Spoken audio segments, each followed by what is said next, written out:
base budget overtime will provide them with a degree of certainty. So everything that is in OCO, the definition is at risk. And the real problem is that they put a lot of capabilities that they need in the long haul, in what needed enduring capabilities, they put in OCO. And that's the real crux of the problem. So that harder question of how exactly are you planning to do it, and then how can Congress help, and likely the answer on that is on the policy side. Regular appropriations processes. Have you ever seen Pete Delano look so good? And so 20 years from now when you retire,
I call this hearing of the Emerging Threats and Capabilities Subcommittee of the House Armed Services Committee to order.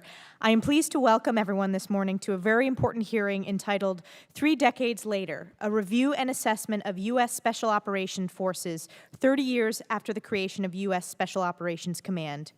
This year marks a 30-year historical point for our Special Operations Forces when Congress added an amendment to the Goldwater-Nichols reform legislation that created the United States Special Operations Command. Since that time, this force has been preserving strategic options for our nation, and their track record is second to none. During my time in Congress and as chair of this subcommittee, I have traveled to many war zones and embassies and seen this force in action.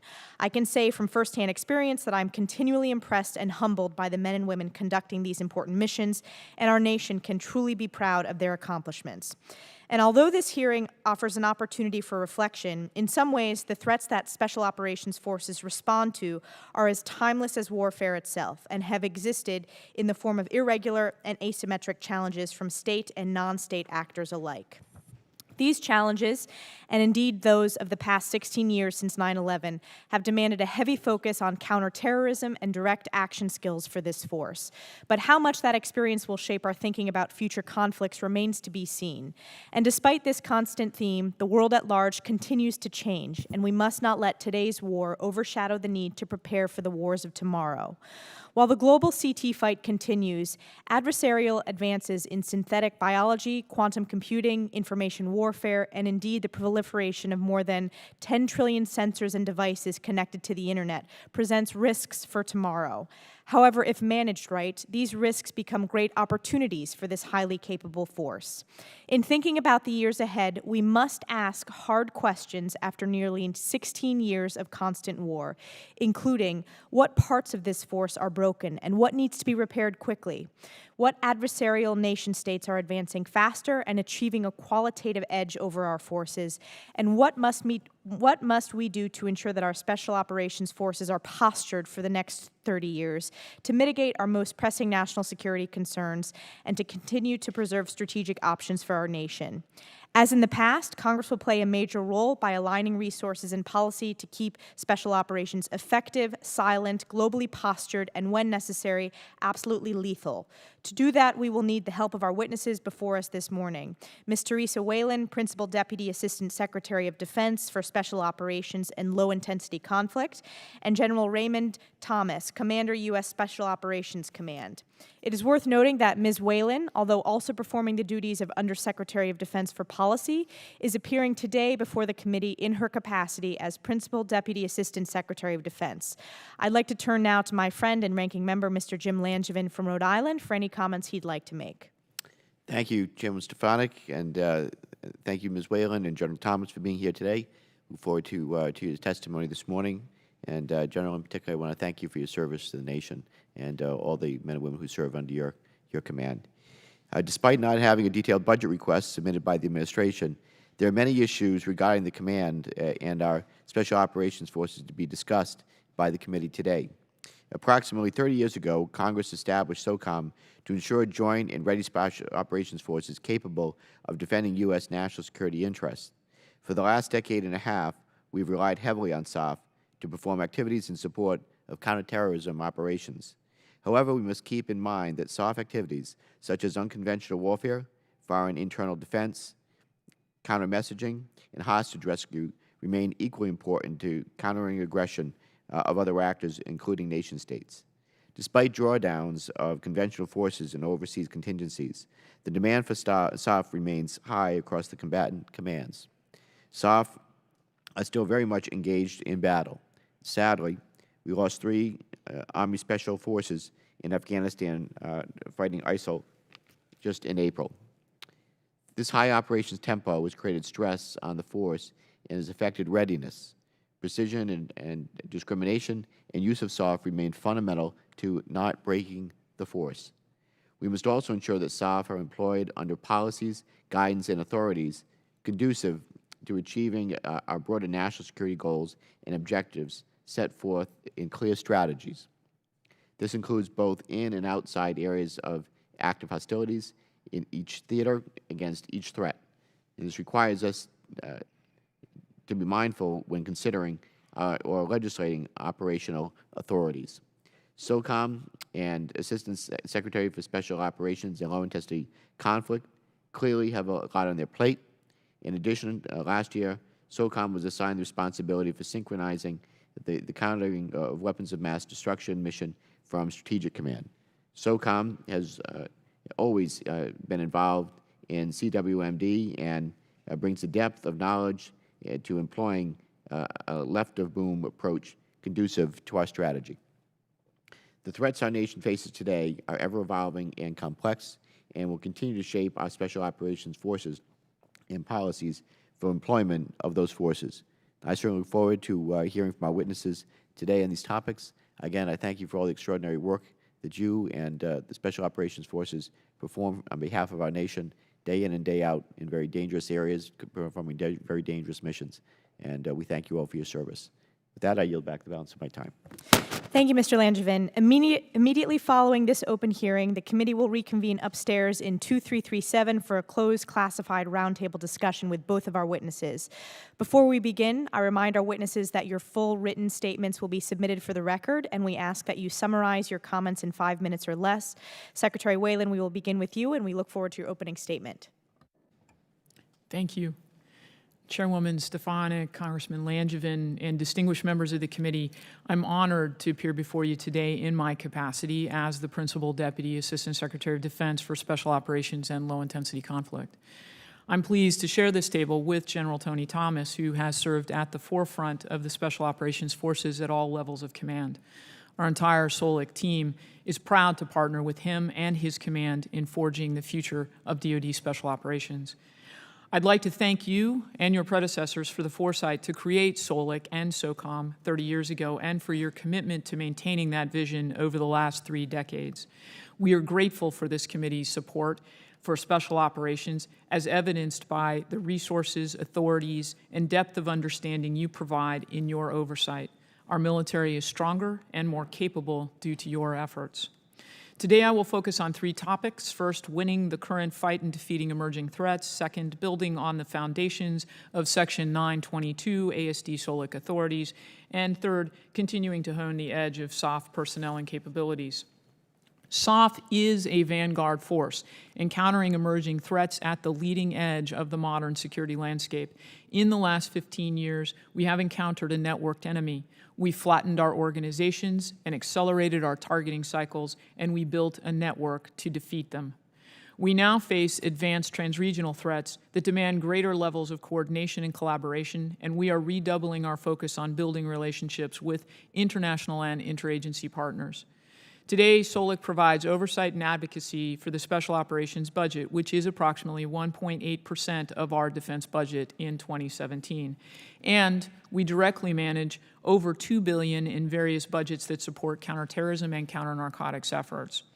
The 3 decades-long partnership between SOCOM and SOLIC has generated a force capable of dealing with emerging threats and a force that is able to translate those gains across the department.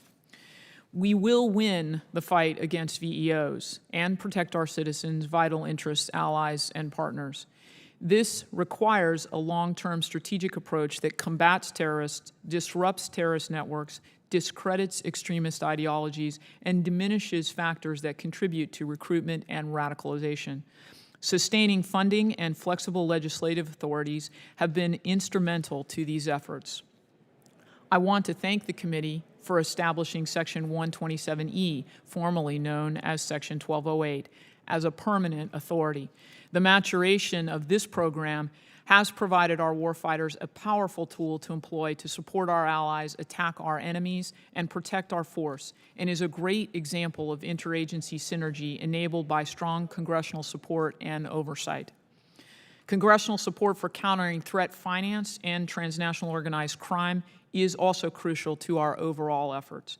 Terrorists, insurgents, and other threat networks depend upon illicit revenue streams and criminal facilitators for logistic support, money laundering, and also obtaining weapons and fraudulent documents. Thank you also for codifying the responsibilities of ASD SOLIC's important oversight role, comprised of the complementary tasks of monitoring and advocacy in the FY17 NDAA. U.S. SOCOM has made dramatic advances during wartime in response to urgent battlefield demands, gains that require an institutional foundation to endure. The service secretary-like authorities in Section 922 serve as a strategic linchpin, ensuring that we lock in these hard-won gains. These authorities have empowered the Special Operations Policy Oversight Council, which we have used in the past year to resolve base infrastructure and casualty evacuation issues among U.S. SOCOM and the services. Ultimately, these gains can be leveraged across the entire force with SOF best practices in technology and talent management, serving as templates for the department in addressing emerging challenges. A key part of SOLIC's role is to advance the state-of-the-art in concepts, technologies, and strategies for both humans and hardware.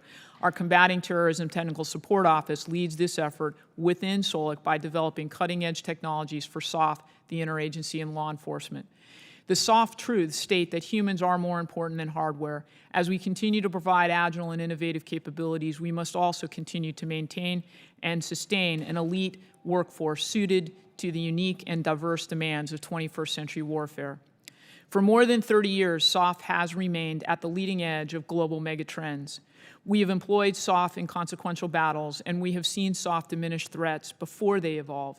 We take lessons from every operation, and those lessons have informed and fostered innovation through SOF and across the larger force and department. We will continue to work closely with Congress to ensure that we have the right policy, agile authorities, and necessary resources to employ SOF effectively. I thank Congress for its continued support of our men and women in uniform and their families, and I look forward to your questions. Thank you, Ms. Whelan. General Thomas.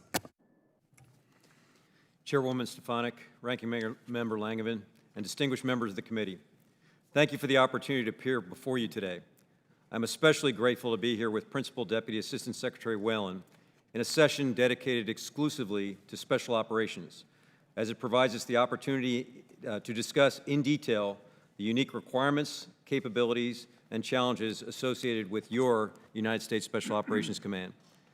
This body legislated us into existence a little over 30 years ago to act as a unique Department of Defense organization, a dual-headed service-like entity responsible for both the manning, training, and equipping of Special Operations Forces, as well as a globally focused functional combatant command.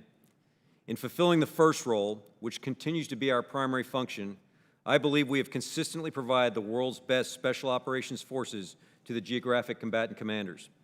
However, it is in the second role, as a globally focused combatant command, where SOCOM has evolved the most. As we carry out both of these roles today, Special Operations Forces are more relevant than ever to the current and enduring threats facing our nation.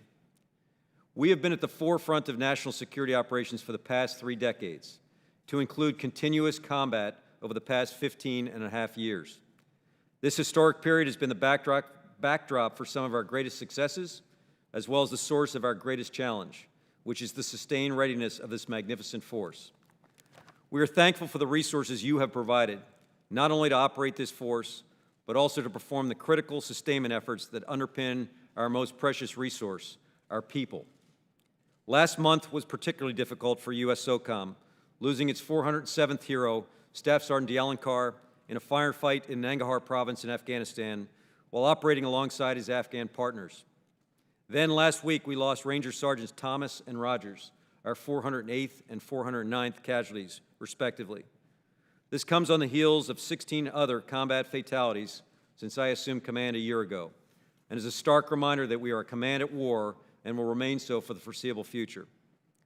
My current priorities for the command fall into 3 broad categories. First, we must win the current fight, which consists of carrying out assigned missions running the gamut from defeating Islamic extremism, both Sunni and Shia, to countering Russian aggression, to preparing for contingencies in Korea, as well as various security operations to defend the homeland. Second, we must continue to transform our enterprise to remain relevant in this rapidly changing security environment. Finally, we must take care of our people and their families as they form the foundation upon which our force is built. My first year in command has seen us focused on these priorities as we transform the way DoD looks at many of the national military strategy challenges in our role as the coordinating authority for countering trans-regional threats. And more recently, we have also poured significant resources into defining our role as the DoD synchronizer for countering weapons of mass destruction. Both of these substantive roles are additive to the current missions, where approximately 8,000 SOF are deployed in over 80 countries, working with international, interagency, and DoD partners in support of the geographic combatant commanders' priorities. This focus is also occurring during a period of unprecedented recapitalization of substantive parts of our warfighting capability, to include the conversion of our entire C-130J fleet to J-model C-130s, as well as other major platforms. We are extremely thankful to the services for enabling this transformation of the force, as it sets us on the path of success for decades to come. We are equally grateful to the support of Congress for required resourcing that in turn has produced a SOCOM which is relevant to all the current and enduring threats facing the nation. We appreciate the continued oversight and advocacy for your United States Special Operations Command. I look forward to your questions today, as well as the planned closed session to follow. Thank you. Thank you, General Thomas. I ask unanimous consent that non-subcommittee members be allowed to participate in today's hearing after all subcommittee members have had the opportunity to ask questions. Is there objection? Without objection, non-subcommittee members will be recognized at the appropriate time for 5 minutes. My first question is for Ms. Whelan. In your written statement, you note that adversarial powers are increasingly turning towards unconventional warfare to pursue their objectives, including Russia, China, Iran, and North Korea. And as you know, this committee shares this concern, and in the NDAA for FY16, we included a provision directing the Secretary of Defense to coordinate with the interagency and submit a strategy to counter these unconventional threats. This strategy, which is now almost 2 years late, ultimately can help provide a way to ensure that our ends, ways, and means are aligned to help counter these unconventional threats. So I have 2 questions on that front. Can you provide an update on the strategy and how the department is coordinating with the interagency, and also when Congress can expect to receive it? Yes, ma'am. Thank you, Congresswoman, for the question. We have been engaged on the issue of UW, and actually we appreciate the language in the NDAA and FY16 asking us to focus on this issue set. We have been, I think, as you noted in your opening statement, quite focused on the counterterrorism fight for the last 15 years, and UW is an emerging area. We have, as a consequence, had to shift resources to focus on this and develop capabilities and knowledge bases that had, to a certain extent, atrophied over the years, but also because the nature of UW has fundamentally changed because of 21st century technologies and techniques, we really, in many ways, have been starting from scratch, and that has been one of the challenges that we faced as we dug into this over the last 18 to 24 months. We have been working with our interagency partners, and actually, as we have conducted that work with our interagency partners, we have begun to realize the extent to which UW in the 21st century really is an interagency team sport involving multiple parts of the U.S. government and posing multiple threats to the U.S. government because of the ways that our adversaries are using it. Studies by USASOC and also work that Georgetown University has done on UW has indicated that our adversaries, particularly the more sophisticated ones, are actually focusing on the seams between our organizational entities and trying to exploit those seams and decision-making cycles in order to gain advantage on us in the space that essentially is below conventional war, the space that we now refer to as the gray zone or hybrid warfare. What we are doing and have set in motion is 2 research projects. One, Johns Hopkins University is conducting a study on the nature of Russian unconventional warfare in particular. We are also have engaged CTTSO, our RDT&E enterprise, to look at developing predictive analytic technologies that will help us identify when countries are utilizing unconventional warfare techniques at levels essentially below our normal observation thresholds so that we can identify these early and be able to use that to develop our strategies. Once we complete the Russia-UW strategy, we will also move on to look at Iran and China. Again, this continues to be an evolving threat. So we look forward to continuing to work with you as we iterate and try to get our heads around what is probably one of the most interesting areas in terms of the emerging warfare techniques in the 21st century. We do expect to have an interim answer with our thoughts to you before the end of June. Thank you, Ms. Whelan. My second question is for both you and General Thomas. In terms of countering unconventional warfare threats, are we any closer to linking all of our tools and capabilities, such as conventional, unconventional, economic, cyber, intel, and IO, in an effort to counter adversarial threats? Thank you, Congresswoman. I think you actually hit on the problem, that the challenge that we are facing right now is how to achieve that level of exquisite integration across multiple components of not only the Defense Department, but also the U.S. government, and also to include the issues that bleed into the homeland space, where, of course, we have a number of different laws and authorities that govern how we in the Defense Department operate, let alone how DHS operates. These are some of the very things that we're trying to understand better as we look at the tactics and techniques that our adversaries are trying to use to exploit us. General Thomas. Chairwoman, to really dovetail off the first question and as it plays to your second one, we're working closely with the department for the overall strategy, but I think as importantly and more practically, we're focused on the resources and the authorities that would underpin that strategy. So we actually are having some pretty substantive discussions, specifically as it applies towards countering Russian aggression. On that end, and to your second question, I do think you're seeing an increasingly enhanced and capable blend of everything that we bring to the table in terms of military capabilities, information operations, influence operations, partner capacity, all the way through to DA, although less applicable in some of the UW environments that we're currently in, but always kind of the hold card, but also cross-cued with everything the interagency can bring and with our host nations. So I do think that you are seeing a trend in the right direction as I think your question hopes we are moving in that regard. Thank you. I now recognize Mr. Langevin. Thank you, Madam Chair. Again, thanks to our witnesses today for your testimony.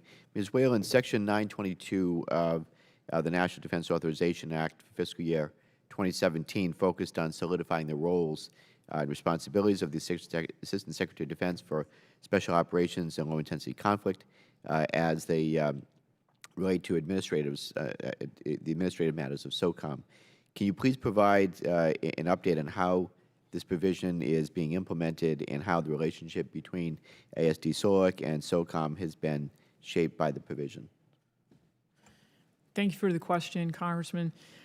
We very much actually appreciate the language in the NDAA for FY17 in Section 922 that further clarified and strengthened the role of ASD SOLIC in the oversight and management of the Special Operations Command in the context of its service-like responsibilities for the Joint SOF enterprise. This is, we think, a very important step forward in terms of enhancing the Joint SOF enterprise. What we have done so far internally within the department is we have established a Tiger team under the direction of Deputy Secretary of Defense Work, and of course that will continue into the future to fully flesh out the areas in which we need to organizationally adjust ourselves within the Office of the Secretary of Defense and within ASD SOLIC to more effectively carry out these responsibilities. But in the interim, we have also achieved seats on the Deputies Management Action Group. It's an independent seat for ASD SOLIC so that ASD SOLIC can, similar to the other service secretaries, represent the service interests of SOCOM. We have achieved a similar seat on the Special Access Programs Oversight Committee for the same purpose, to represent the interests of the Joint SOF enterprise. We have also made gains in achieving for ASD SOLIC the authorities provided to other service secretaries with regard to management of some personnel and hiring issues for SOCOM. So we are slowly establishing greater precedents for ASD SOLIC to act in those service-like secretary functions within the department. We will continue to find ways to work more effectively to represent SOCOM in the department and to the Secretary of Defense, and we appreciate, again, the language and the clarity that was provided in the terms of the role that ASD SOLIC should be providing. So ASD SOLIC office has not seen an increase in resources for many years. In your opinion, is the Office of ASD SOLIC properly resourced to carry out the roles and responsibilities outlined in Section 922?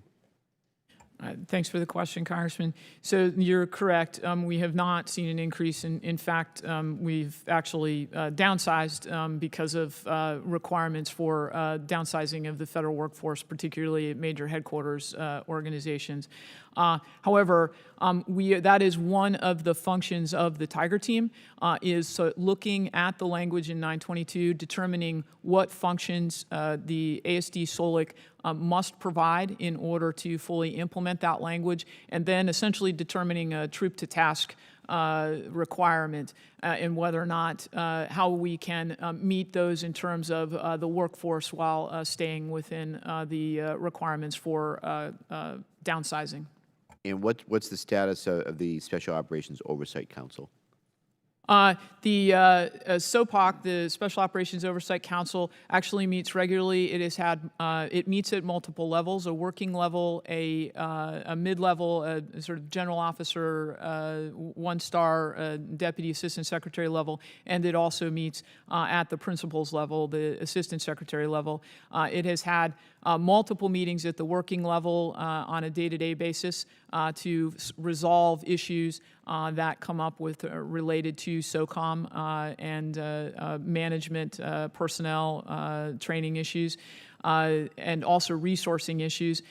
We have had also a number of meetings at the Deputy Assistant Secretary, General Flag Officer level to take on a little bit more thornier issues, including some requirements for new authorities. We've had two meetings so far this year at the Assistant Secretary level in which we actually, as I mentioned in my remarks, were able to resolve some particularly thorny issues in the favor of SOCOM with the services on infrastructure and casualty evacuation requirements. Okay, thank you. My time's expired, but hopefully if we do a second round, I'd wanted to get to General Thomas and just asking for an update on the countering weapons of mass destruction synchronization responsibility that was transferred from STRATCOM to SOCOM. Hopefully we can do a second round. Yield back. Ms. Cheney. Thank you, Madam Chairwoman, and thank you very much to both of our witnesses this morning. General Thomas, I wonder if you could talk a little bit more about the extent to which we're seeing a changing national security environment, how quickly it's changing, and what those demands mean in terms of conflict with, near-peer, peer-to-peer competitors. Give us an assessment of sort of the rapidity of that change and how that's affecting your fundamental mission and what some of the changing requirements might be. Congresswoman, as you stated in the question, the evolution, the change in terms of the threat environment is almost at a kind of a frantic level in terms of number of threats, the transregional aspect that pertains, and the varied nature of the threats. So running the gamut from hybrid threats all the way through to high-end, arguably existential threats. The challenge to our force, obviously, is to maintain the current effort towards combating violent extremism while we transform the force to be prepared for both current and emerging threats as I described them here. So the challenge, we recognize the challenge. I think we're changing consistent with the specific campaign plans relative to each one of those threats, but it's a continuous evolution. And as you look at the overall threat environment and the sort of initial mission and dealing with the counterterrorism challenge, talk a little bit about the issue of safe havens, if you would, please, in terms of specifically the separate campaign missions that we might have, and particularly separate missions we might have within individual countries. But is there an effort underway to look broadly to say, what are we doing globally to deny safe haven to ISIS? What are we doing globally to deny safe haven to al-Qaeda? And how do the SOF assets fit into that? Congressman, I'd be very happy to go into much greater detail in the closed session. But to your point, I think it's worth reminding ourselves that the reason we got involved in Afghanistan in the first place was that we were attacked from that sanctuary where there was a symbiotic relationship between al-Qaeda and other forces there that enabled them to attack our country. Obviously, we want to avoid that situation in the future, both in declared areas of hostility and other locations where the adversary is inclined to migrate. And they do have a tendency to migrate to ungoverned spaces. which drives the need for strategies to deal with those locations. Again, I'd be happy to go into much more detail because we're not just observing the problem; we're addressing that tendency.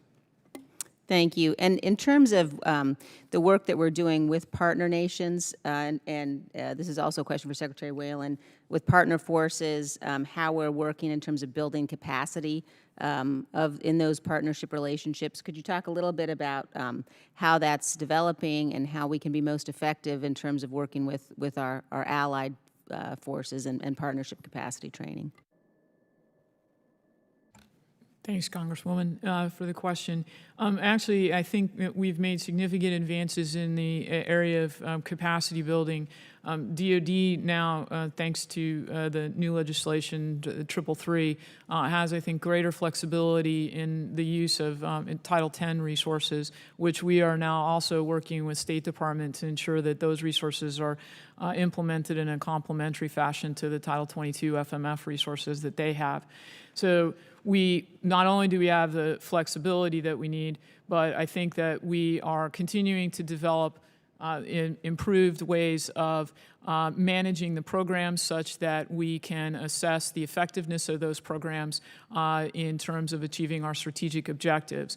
We are continuing to iterate and work with the COCOMs in terms of program design, as well as program evaluation at the back end, and then flowing that evaluation into adjustments to program design. So this is a continual process, but fundamentally capacity building is a critical part of our strategy. It's not just something that's separate from our strategy that we do independently. It is a fundamental element of our strategy because we need partners in many of the areas of the world that we work, and so building their capacity to make them essentially security providers as opposed to countries that absorb security or require security will enhance our security in the long run. Thank you very much. I'll yield back and look forward to pursuing both of these topics further in the closed session. Ms. Murphy. Thank you.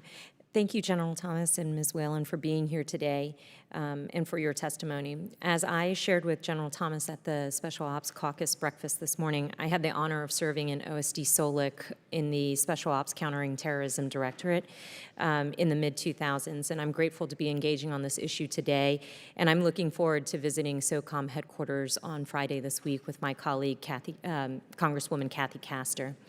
Ms. Whelan and General Thomas, as you know, this committee is very focused on finding ways that the department can improve its acquisition processes to keep pace with rapid technology advancement.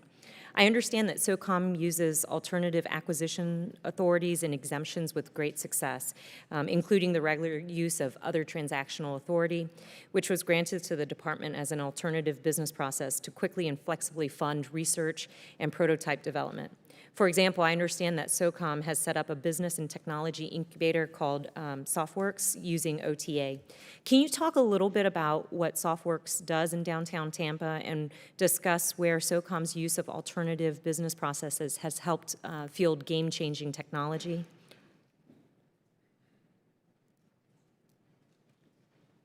Congresswoman, thanks for the question and look forward to your visit this Friday, and hopefully I'll have a chance to visit our facility in Tampa. First off, on exquisite acquisition authorities, our acquisition director would actually tell you that our authorities aren't that much significantly different from the services. The advantage we do have is that he works directly for me, and so we have a very direct kind of affiliation, daily affiliation, I would offer. He has been extraordinarily creative, as has the rest of the organization, in trying to create an environment that enables and encourages innovation from our problem-solving base through to how we codify it in our organization. SoftWorks, as you mentioned, is a relatively new endeavor, about 1.5 years old, which was really established as an off-site, specifically and intentionally off the MacDill compound, to provide an environment where, as he would describe it, we have the opportunity for a collision of acquisition types, technologists, and most importantly, operators. So as you visit that site, you will find very current operational individuals who have the problem-solving ideas and kind of ethos that's then married with academia, technologists, and acquisition types so that we can rapidly consider alternative sourcing, alternative problem-solving methods, and really get to the crux of the matter of providing enabling technology to our force. So again, I hope you have a chance to see it. I've probably done a disservice, but as you have the opportunity to visit, I think you'll appreciate how nuanced and really effective this new process has been. Great, thank you. Do you have any thoughts on how we could encourage the department to move more frequently use this rapid acquisition authority and tools that you've have already been provided to DoD on a larger scale? Congresswoman, there's actually a very good news story here. I would normally tell you about our interdependence on the services. While they provide us platforms that we then transition with our funding authorities to create soft platforms. Mm-hmm. What you're seeing is a trending in the opposite direction, where based on our research and development and some of our acquisition activities, we're now enabling the services, and even more so, we're enabling some of our foreign counterparts. Mm-hmm. So we have a number of memorandums of understanding with foreign counterparts that's enabling them to keep pace with us as they can afford it and sustain it, and then really towards driving towards interoperability. But that, in the past, has been thought of just a niche, mm-hmm. soft approach that now has expanded to our services. So there's a few good examples where we're returning the favor back to the services for things that we've already done the trailblazing research and development, and they're inclined to leverage us. So I think it's a good news story. Great. And then do you think you can outline some of the more difficult advanced technology requirements that SOF needs in order to maintain an edge on the battlefield? Congresswoman, the one we discussed very briefly today that I am fascinated and arguably stunted as a 58-year-old to get my head around, and that's leveraging machine learning, deep learning, cognitive computing, that I know it. I can see it. I can see it in action in terms of corporate applications. I know the requirement in terms of how we're dealing, literally swimming in the morass of information and intelligence, a mixed bag, mm-hmm. But how we sort through that in terms of applying business solutions is right. We're on the cusp of it, and the good news is we're starting to marry up the right people with our operators and our problem solvers to get at this wicked problem of information management and deep data, all the things that go with it that arguably corporations have already addressed. Great, thank you. Mr. Wilson.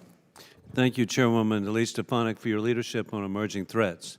And Madam Secretary General, thank you for being here today. It's especially meaningful to me. My second son is a doctor in the Navy. He trained with SEAL Team 2. He has served in Baghdad with the Rangers and the SEALs.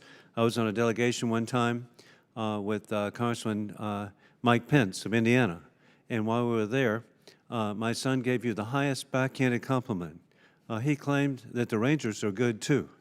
So I was so proud of his service and what it means to our country. So I know firsthand how significant.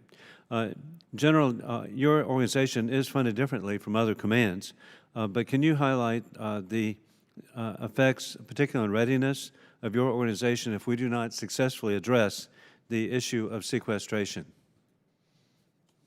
Congressman, first of all, thanks for the compliment on the Ranger Regiment. I'll take that home with us. To your first point, we're very appreciative of the level of funding that we currently enjoy. We entail about 2% or less of the DoD budget for all the activities that we're endeavoring to accomplish. I would also acknowledge that we get matching funds, so to speak, from the services that amount to about double that budget, again, emphasizing our dependency on the services, but a small price, 2%, provides you the special operations capability that you see manifest everywhere in the world these days. Short answer for sequestration, the impact on us is catastrophic going forward. And I cannot imagine the ripple as much because I don't appreciate the ripple to the services on whom I'm so dependent. So I know I can probably itemize it for us internally, and then I can only speculate how even more tragic would be in terms of our inter-service dependence. And General, something I would appreciate at a later date, if you could provide to me what the catastrophic effects are so that I can distribute that to our colleagues, because they need to know. Sadly, this just hasn't been recognized. Additionally, General, can you outline to the committee the role that Special Operations has in Iraq, Syria, Afghanistan, other areas of active hostilities. What authorities do you have? Are there any concerns about the authorities you have? What can we do to help?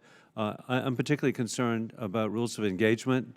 There have been reports where the restrictive rules of engagement have actually resulted in mass deaths, particularly of SEALs, where there were restrictions that simply went beyond common sense. I also want to thank you, with Congresswoman Cheney, you're referencing truly restating Afghanistan. The American people have forgotten 9/11, that indeed this was an attack on the American people, mass murder from a cave in Afghanistan, and sadly the media doesn't ever connect the dots. And we're in a global war on terrorism, and we here support you on that. Additionally, I'm grateful I actually had a son serve for a year in Afghanistan too, so thank you for referencing the significance of Afghanistan. So back again to the authorities you have, and then have there been any adjustments to the rules of engagement? Congressman, I'd like to give you a much more detailed response to that in closed session if I can, for the specific roles we're playing. I just returned from Syria, Afghanistan, Iraq, the entire Middle East, where we have forces, Lebanon, et cetera. So I can go into great detail. I would tell you that I ask that question everywhere I go. Do you have the authorities you need to do your job? And I am very satisfied that we have affected the authorities under the current leadership of the combat commanders who we're supporting to enable our force. Anecdotally, I can tell you where there are still shortcomings. I just recently was in Helmand, where there was a particular nuance to the mission set that I was able to address back to that commander. And again, I can get more detail there, but that is the consistent question our leadership is asking our folks every day. Do you have the authorities you need? If not, how do we fix that going forward? But again, if I can go in more detail in the closed session, I'd appreciate it. Well, again, I appreciate your leadership so much. And Secretary Whelan, as we're looking ahead to fiscal year 2018, what cuts do you see that are coming that could impact Special Operations capabilities? Thanks for the question, Congressman. I think the concerns that we have mostly are in readiness across the force. We've been operating at such a high op tempo for the last decade plus, and with budgets going down, what we've had to do is essentially we've had to eat our young, so to speak. I mean, we've mortgaged the future in order to facilitate current operations. That has impacted readiness, and it's also impacted the development of the force for the future. And as the threats grow, this is only going to get worse. Thank you very much. Ms. Gabbard. Thank you. Morning. Thank you both for being here. Given the unprecedented integration between Special Operations Forces and the intelligence community, I'm wondering if you can, as best you can in this unclassed forum, talk about this integration, how it has been going, particularly focused on how the Department of Defense conducts oversight over this, and at what point is the decision made when concerning Title 50 activities, how and where our special operators are used? Congresswoman, thanks for the question. I think it would be best if we answered that in the closed session. In terms of the details, it gets us into some very sensitive areas. Are you able to talk about the oversight portion of this?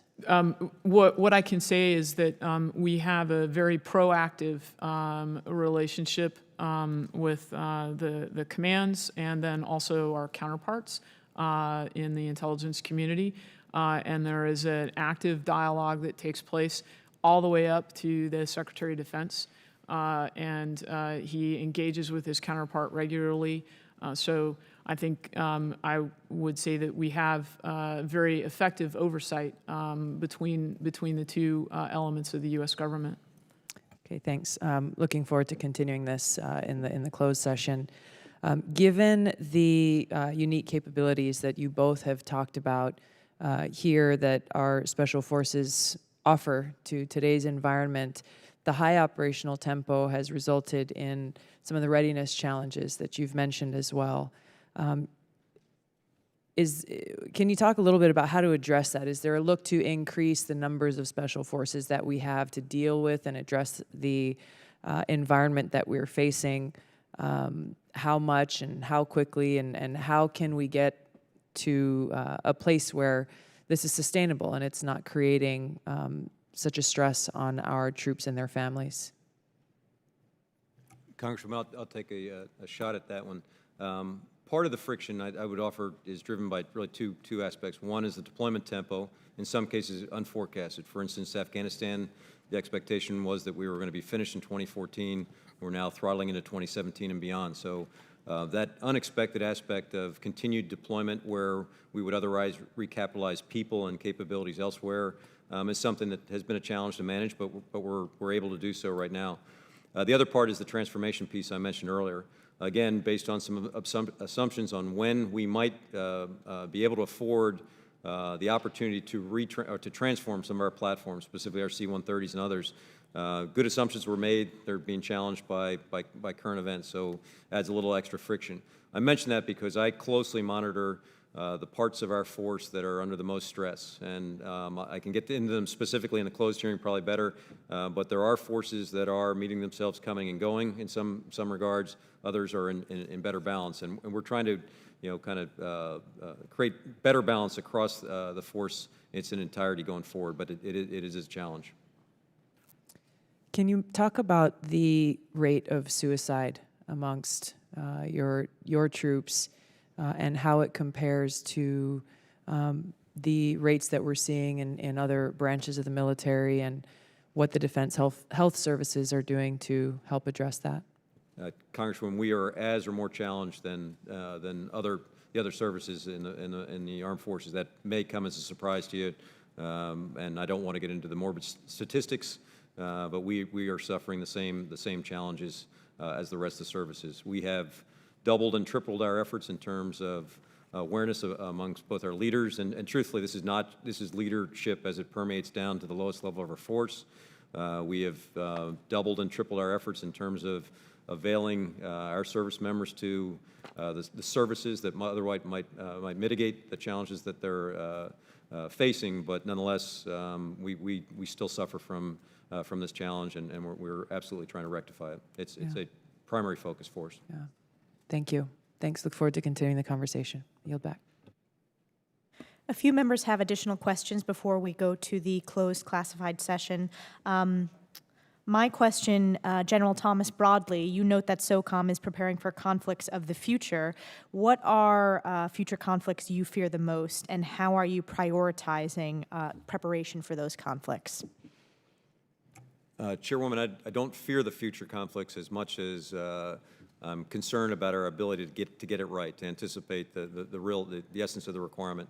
I think anyone who's paying attention to news these days knows that the number and type of threats that would challenge DOD to the greatest extent possible, and we are integral to every one of those preparatory activities. So I think you can extrapolate from that, and I'd be glad to get into more detail in closed session on the specifics of what we're preparing to do. But suffice to say, we're integral to all the preparatory activities that are currently undergoing. And my next question is, it's mentioned in the discussion today how heavily dependent SOF is on OCO, Overseas Contingency Operations funding, and portions of the force remain in very high demand with minimal time to reset. U.S. Army Special Operations Forces in particular fall into this category. What readiness concerns do you have, and how are you dealing with shortfalls in this area? And do you anticipate that the FY18 budget request will help you in this area? Thanks very much for that question, Chairwoman, because it is a point of emphasis for us, and I know you're attentive to it. Given the current trending for budgeting, SOCOM will be leveraged to OCO to the tune of about 30% of our total obligation authority, 30% relative to the services who typically have about a 7% reliance on OCO. So we're 3 to 4 times more dependent on OCO. I think because it's been a topic of discussion for the last 5 years among my predecessors, that OCO has acquired us enduring capabilities that we think are applicable to future threats, but it's not in the base. So therein lies the rub, that if for whatever reason OCO was to dissipate without a transition to baseline, SOCOM as it is right now is a large facade, and it's mostly manifested in one of our most prominent forces, and I can get more detail in the closed session, but it would absolutely undercut their ability to continue performing to the level I think the nation requires. Thank you. I yield to Mr. Langevin, or recognize Mr. Langevin for 5 minutes. Thank you, Madam Chair. General Thomas, if I could go back to the question I wanted to talk about. Can you provide an update on the kind of weapons of mass destruction synchronization responsibility that was transferred from STRATCOM to SOCOM, and in particular, have all the necessary resources been transferred from STRATCOM to SOCOM to carry out this role? Congressman, as you know, we picked up that mission in January based on a presidential decision last year. The actual effective transfer was in January, so we've had the mission for about 5 months now. We held our first semi-annual synchronization conference with an extraordinary turnout of both interagency and international partners, and the enthusiasm was palpable in the room in terms of a real community of action vice a community of interest. We're very enthusiastic about pushing this mission set forward. We're in the throes of rewriting the campaign plan, as well as conducting an assessment that I hope to provide our Secretary in about the August timeframe. On your very practical question about resourcing, I appreciate your attention there. We are in the midst of some pretty substantive discussions in terms of the resources required. We've already done some internal task organization to get at the problem, so we didn't sit idly by while we waited on resources. We did receive some very extraordinary capabilities resident in DTRA, the Defense Threat Reduction Agency, that were transferred with the mission set to us, so about 50 some folks there. And so we're in the process of kind of cobbling together our new task organization for this problem. So I'm confident, I'm somewhat confident that we will get the resourcing required to enhance our capability in this critical mission set. Okay, we look forward to have you keep us posted on that. And what organization changes at DTRA and SOCOM have occurred? Congressman, not so much organizational. We actually morphed in terms of SOCOM structure. So I put a flag officer against this mission to kind of emphasize the criticality of it. I was lucky to have a plans officer that I could dual hat there. We applied some of our contractor focus. More importantly, we immediately adopted part of our infrastructure into a fusion cell for our common operating picture for this mission set. The interaction with DTRA really has been more of the nature of exchanged liaison officers and then really process, kind of a binding process in terms of our interoperability with our existing SOCOM staff with the DTRA component. So we just tighten the lash up there. We had a pre-existing relationship, but it's much tighter and more process focused now. Are there any priorities and challenges that you've identified so far, or is it still a work in progress? Still a work in progress, Congressman. Obviously, quite a few challenges on the WMD front. Again, going back to one of the earlier questions, I'm concerned that how we see this problem in the morass of information that's out there, especially in terms of dual-use technology.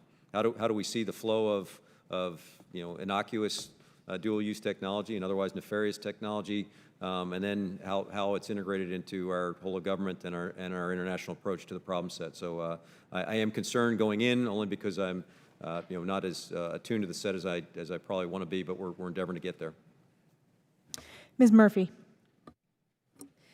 This is a follow-up to the last question I had for you. You had identified some of the areas that are important for you to have to maintain a competitive advantage on the battlefield, including what you just discussed, artificial intelligence, machine learning, and such. How are you staying ahead in the research and development in these areas when your budget has been steadily declining over the last few fiscal years? Congresswoman, I think we have the advantage of having an attractive mission set that, regardless of our, and I wouldn't say our budget's declined. We've flatlined a little bit, but nonetheless, we're able to attract the right kind of innovative business leads who essentially invest in our problem without great resourcing expense at the moment. Again, it depends on where we take it, but I'm somewhat satisfied that we have the attractiveness of our mission set and really the kind of the ability to cross-cue what they're doing from a business standpoint to where we're trying to apply it to military challenges, that there's enough of a nexus there to drive a less resource-intensive problem-solving approach. Great. And then can you talk a little bit about your cyber warfare and cyber operations requirements, and also how is SOCOM working with U.S. Cybercom, and are there any policy or authority concerns? Congresswoman, the bottom line is we have an extraordinary level of coordination and collaboration with Cybercom. So I'm very comfortable there. Probably, if I could wait to the closed session to get into the details of what we are endeavoring to do from a SOCOM standpoint, but clearly we have the same challenge that Cybercom has in terms of both defending the network and then seeking offensive capabilities as required for the respective problem sets. And again, I'd be glad to talk in closed session in more detail. Great, and I look forward to the closed session. I'll yield back the remainder of my time. Thank you to the witnesses for your testimony. We will now adjourn and reconvene in about 5 minutes in Rayburn 2337.